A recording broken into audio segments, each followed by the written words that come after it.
One thing also that he pushed back on was his spouse, that in the story, he said, you guys thought she was a sales agent, right? But he said she was never a state agent. Do you really guys have evidence that she was? Look, we interviewed a lot of people. Like I said, sometimes a lot of things you cannot find them on paper. But you have, yeah. Except if a person is involved in a process. Yeah. And formally, So what we told him, we spoke to a lot of people, including folks who were at the Ministry of Justice at that time, and they said they found her. They said she was working with Alpha, and so we do not find her signature anywhere, and we didn't say in the story that we found her signature anywhere. Yeah. Said, but we've collected a lot of testimonies, a lot of different people who said, yeah, we've done. She was a sales agent.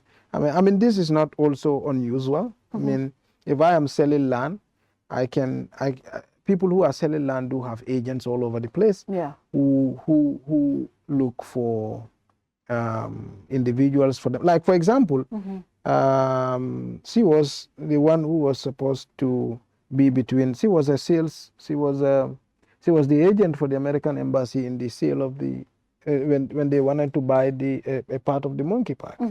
So it's not unusual. But I mean, like I said, we don't find any signature anywhere or a proof of our involvement anywhere, but we've collected a lot of testimonies, and so we put it to him. And we also reached out to Binta. We haven't had any response. So we didn't state it as was found on a proof. Yeah. I mean, on that she was. I mean, we said. A lot of people told us that she was. So. Yeah. But where you found a conflict of interest in him was how he was following an allocation for her. And but that time they were not married, but she later became his spouse. How? No. Well, we didn't even say it's conflict of interest. So, but the people can think. The people, yeah, you didn't say that. Like, look, what we said was that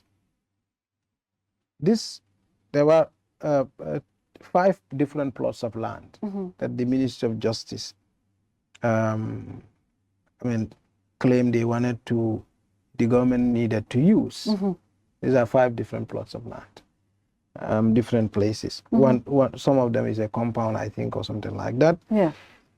And then that property, they made a request before Amina to release the property. To release the property. Not just the property, but many all others. 5. 5 of them.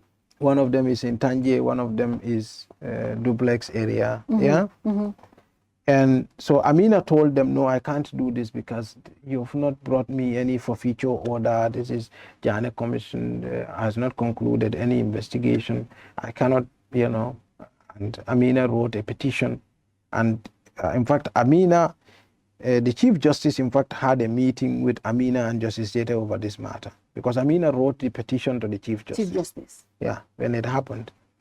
And so when I went to Justice Jeta, and Justice Jeta told me, this was an abuse of process. And of course, Justice Jeta does have a problem with the word blindfold. Blindfolded. So he told me that, Mustapha, I have a problem with the word blindfold. I said, but I didn't say. You said that. Said blindfold. Yeah. Yeah, that's our own word. Yeah. If you tell me somebody brought me a case, but he hadn't given me enough information he only gave me information necessary for me to make a certain judgment that he wants. Yeah. Then that is blindfolding. That person only give you information only relevant for you to make a certain judgment. That person didn't give you all the information you needed. So the impression, it's clear in his court that had they given me all the info, I would have asked them to go and appeal the judgment. Yeah, I would not have, because they open a temporal file, so I was not seized with all the facts. Yeah. Yeah. So in fact, he used a phrase, there was no full frank disclosure. Full frank disclosure. Exactly. So we interpret that to mean they misled the court to release that plot. And that is where Moab was allocated. And when Moab was allocated, this was investigated by the Parliament. Yeah.